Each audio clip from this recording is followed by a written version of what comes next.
Welcome to Sociology Vibes, where we simplify challenging ideas into easy to understand insights. Today, our focus is on the sociological explanation of the concentric zone model to understand urban development. Urban areas and cities change to meet the needs of the community.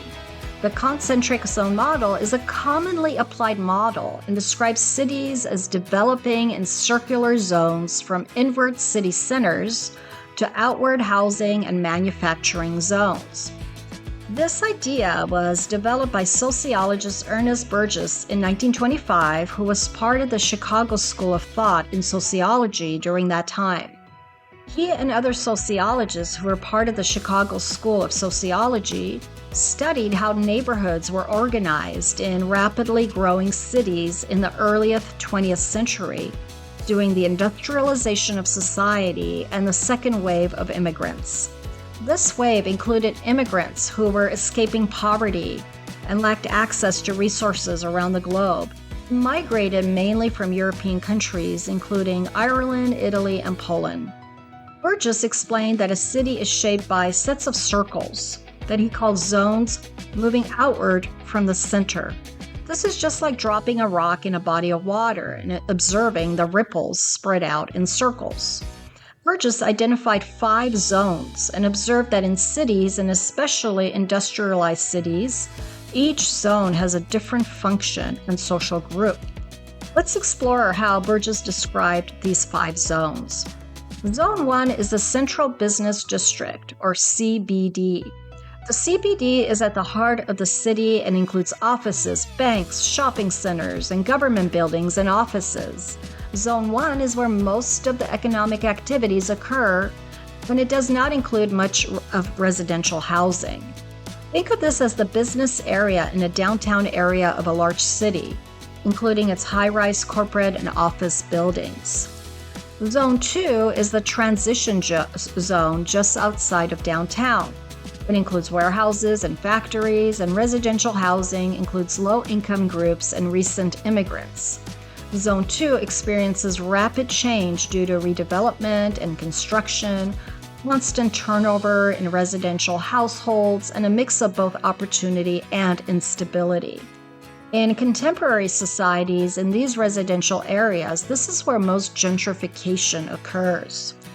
Zone 3 is a working-class residential zone. People in this zone have more stability, higher incomes when compared to Zone 2. These tend to be working-class neighborhoods, and residents commute to the city center Zone 1 for work. Zone 4 is the suburb zone, where higher-income residents enjoy larger homes in quiet neighborhoods and can afford to live farther from the city center in Zone 1. Today, these established suburbs have green spaces, quality schools, and shopping centers. And then Zone 5 is the exurb zone, and the farthest out from Zone 1, city center. Residents of Zone 5 live in a mix of suburbs and rural areas with large plots of land, and in contemporary society, residents have longer commutes to work. Given that the concentric zone model was developed in the 1920s, organization of contemporary cities and urban sprawl can look different today, as indicated by alternative models. However, we can still see this organization in many urban areas. The concentric zone model allows sociologists to study the interrelationships between the social structure of urbanization, the organization, segregation, and social inequalities. For example, why are lower income areas often closest to industrialization with little access to green spaces and higher crime rates? Why are higher income areas further out from the city center? The concentric zone model helps us see how power and privilege are visible in city planning, public policies, and housing patterns that began generations ago and continue to exist in contemporary, older, populated urban areas. It helps us understand why some communities struggle and others thrive. The concentric zone model challenges us to think critically about the lifestyles and social locations of people being heavily influenced by the social structure of society, which includes the organization of the geographic areas that people live in. We can expand this examination to the social determinants of health by studying the health outcomes of people living in each of these zones. And that makes sociology worth exploring further, don't you think?